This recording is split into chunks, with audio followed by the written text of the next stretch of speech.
and the organ lasts only 9 years. Then a second transplant where the organ fails after just 2 years.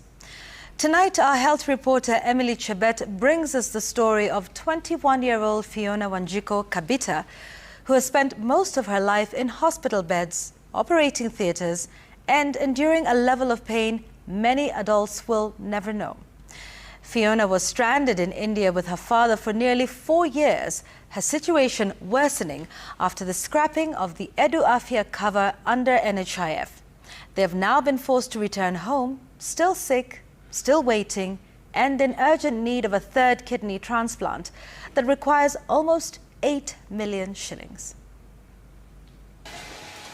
At just 7 years old in 2011, Fyona Wanjiku Kabitta became one of the youngest kidney transplant recipients, receiving a kidney from her father, Walter Kabitta. For a few years, Fyona lived what many would call a normal childhood. But in 2018, that transplanted kidney failed, forcing her back into hospital in another emergency surgery. A relative stepped forward, giving Fyona a second chance at life, but fate had other plans. The second kidney would last only for 2 years. She suffers a very serious condition called highly sensitized, also undergoing chemocycles to quieten the fires in her antibodies are like this in her body. Fyona and her father have been in India from 2022 until December 1st, 2025.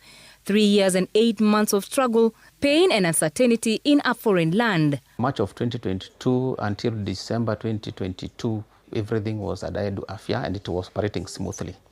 But then coming to 2023, there was the official announcement that Edu Afya is being collapsed into the universal health care. So we started having problems in India coming to 2023. Fyona, who lost her mother in 2019, would go on to be stranded in India with her father for nearly 4 years. It has been nothing less than 150,000 per month to sometimes 200 when there are infections or emergencies. The brother that Fyona and her father left behind in class 8 is now in Form 4. But the hardest truth remains, Fyona is not healed. They were forced to return not because of recovery, but financial constraints. For these chronic illnesses, surely for goodness sake, please, dear government of Kenya, our leadership, let the girl be treated and pleading so that her life can get back to normal. Because it's beyond now, Kenya. Even India, as we came back, they are asking me, where are you going? This is a challenge in India. The Kenyan doctor is saying, still a challenge here. We can't do this transplant, the second one. So, sorry for this, but sometimes it gets so tough. It gets so tough.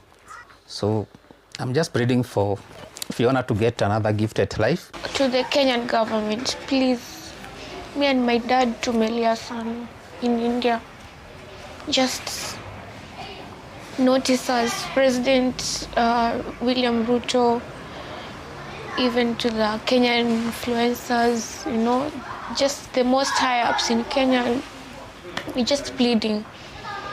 Hata kama mtatusaidia na SHA ama any money that can come through, I need my transplant and live with my life. Venye alikuwa na collapse hapa pia akiwa hospitali, I used to go with her. Amona ame collapse tu chini, ame faint.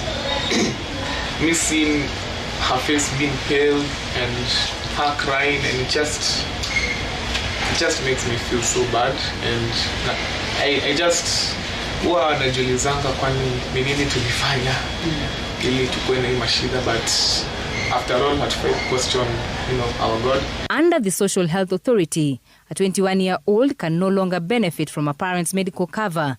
Fyona turned 18 while in India, leaving her without coverage. It is only now that her father is helping her secure a national ID, a process that will take time. But another hurdle lies in the revised overseas treatment policy under SHA, which currently supports only pediatric kidney transplants and is yet to be actualized, leaving many patients like Fyona stranded. After the death of their mother, Walter abandoned his logistics job to care for his daughter, but raising over 8 million Kenya shillings is far beyond his imagination. Fyona dropped out of school in Form 2, but her dream is still alive. Emily Chebet, Citizen TV.